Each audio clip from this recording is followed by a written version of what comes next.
Signing a commercial lease is one of the most important decisions you can make as a business owner investor. Today I'm going to talk about how to read a commercial lease so you can understand and keep yourself out of trouble.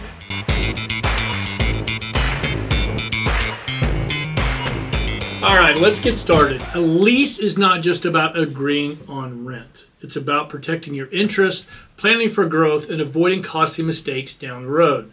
A well-structured lease is critical to your business, and here's the good news. You don't need a law degree to read one like a pro. You just need to know what to look for so you can spot red flags, ask the right questions, and protect your bottom line. All right, for the first tip, you're going to think I'm a little bit off, but trust me when I tell you, you want to read the lease from back to front. And what I mean by that is for you to read the lease backwards forward. So many paragraphs cross-reference other paragraphs that are actually ahead of them. By reading from back to front, you get a better idea of the intention of the lease drafter, as well as a better insight into areas that were referenced earlier in the lease that may not apply to your lease. Before you dive into the hardcore legal jargon, I want you to sit back, take a breath, zoom out, and make sure the key deal points actually match what you negotiated. I'm going to give you a pro tip here. Don't just ask, does this lease work for my business right now? Will this lease work for your business 3, 4, 5 years down the road as your business grows? Once you get your contract, there's 4 items I want you to double check right away. Number 1, premises. Verify the square footage, both rentable versus usable, your rights to parking, as well as common areas. All right, next we have use. I want you to verify that the agreed upon use of the premises is 100% what you agreed to in the LOI. And lastly, we got rent increases, the money. This is where you really want to pay attention. You want to know what's the base rent and how does it increase over time.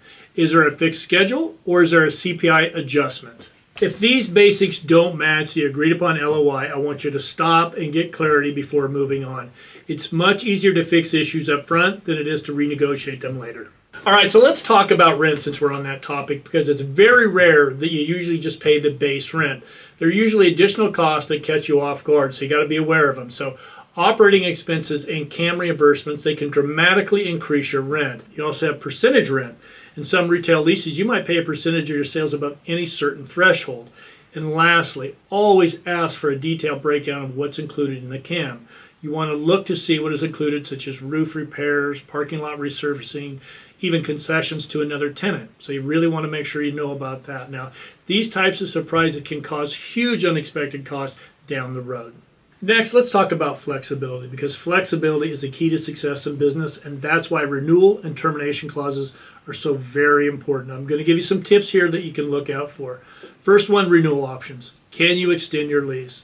What's the timeline to exercise those options and at what rent? Next, we have termination rights. Under what conditions can either party cancel the lease early? And then finally, we have takeover or moving rights. Can you take adjacent space if it becomes available, or can a landlord move you within the building if they need your space? These clauses can give you room to grow, or they can trap you in a commitment you're going to regret. All right, here's one that a lot of people get themselves in trouble with, because every lease spells out who handles what. Never assume it's a landlord's responsibility. It's usually all in the fine print. I'm going to give you some examples here. For example, maintenance and repairs.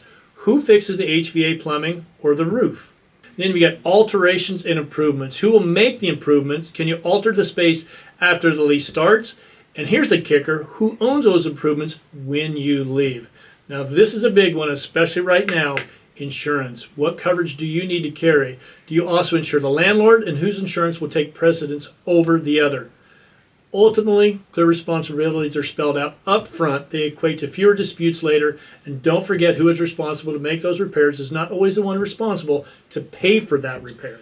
Something you want to be thinking about early on is subleasing. What if your business outgrows a space, or you need to downsize, or you just want to sell your business? The sublease and assignment clauses determine that flexibility. So here's something I don't want you guys to learn the hard way, because some of the most expensive surprises, they hide in that small print, or even that, they're not in the lease at all until you ask for it. So I'm going to give you some examples. So lack of operating expense caps, big one. After hours HVAC charges can be very expensive. Parking fees and any obligations to rent a minimum amount of spaces, huge. Restoration obligations when you move out. Just one overlooked line can mean thousands of dollars in unexpected costs for you.